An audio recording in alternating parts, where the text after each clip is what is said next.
নমস্কাৰ বন্ধু বান্ধৱীসকল, আপোনালোক সকলোকে মই পুনৰবাৰ স্বাগতম কৰিছোঁ মোৰ অন্য এটা নতুন ভিডিঅ'ৰ মাজলৈ।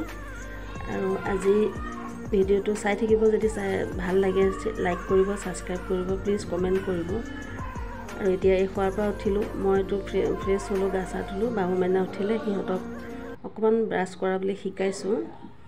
নিজে নোৱাৰে, মই অকণ লাগি দিব লাগে, তথাপিও অকণ শিকাবলৈ চেষ্টা কৰিছোঁ। এতিয়া পেষ্টটো দিয়া হোৱা নাই বাৰু, এতিয়া খাই দিয়ে, সেইকাৰণে মই এতিয়াও পেষ্টটো ইউজ কৰা নাই, খালি ব্ৰাছটো অকণমান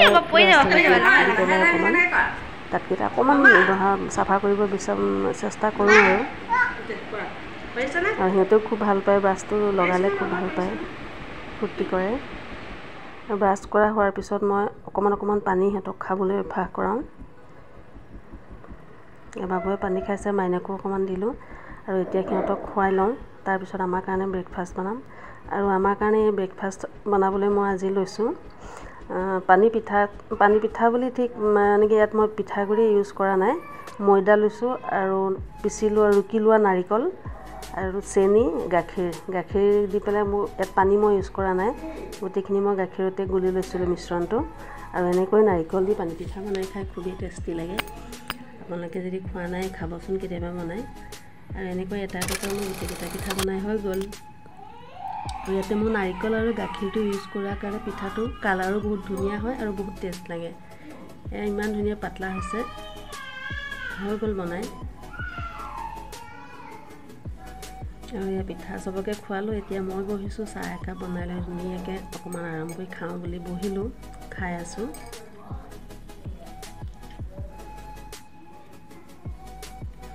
দিনটো কাম বনৰ মাজেৰে পাৰ হৈ ৰাতিৰ সাঁজ বনাবৰ হ'ল। আজি মই ভাবিছিলোঁ কঁঠালৰ চব্জি বনাম, কিন্তু অকণ বেলেগ ধৰণে বনাম। চাই থাকিব ভিডিঅ'টো আপোনালোকেও। মই কঁঠালৰ বৰা বনাই পেলাই আজি চব্জি বনাম।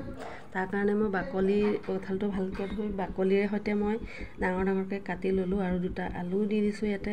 তাৰপিছত এটা চিটিৰ কাৰণে মই কুকাৰটো বহাই দিলোঁ। আৰু মোৰ চিটি ঠাণ্ডা হোৱাত খুলি চাইছোঁ, ধুনীয়াকৈ সিজি গ'ল কঁঠালটো। আৰু এনেকৈ মই বাকলিটো পেলাই দি এখন চুৰিৰ আকাৰত গোটেইখিনি কাটি ল'লোঁ।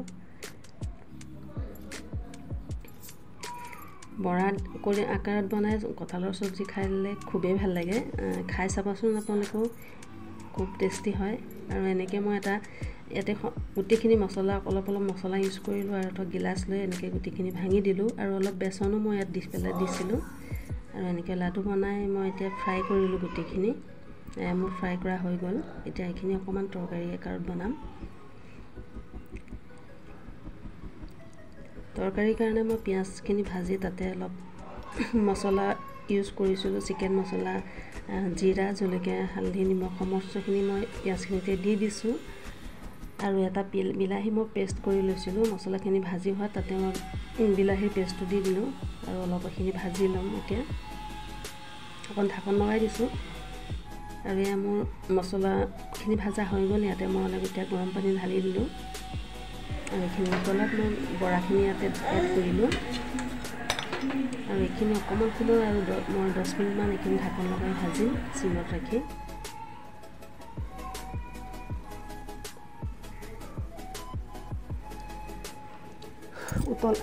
আহিলে ধুনীয়াকৈ আৰু অকণ সময় উতলাম মই এইখিনি। আৰু এয়া মোৰ কঁঠাল বৰা চব্জি ৰেডি হৈ গ'ল।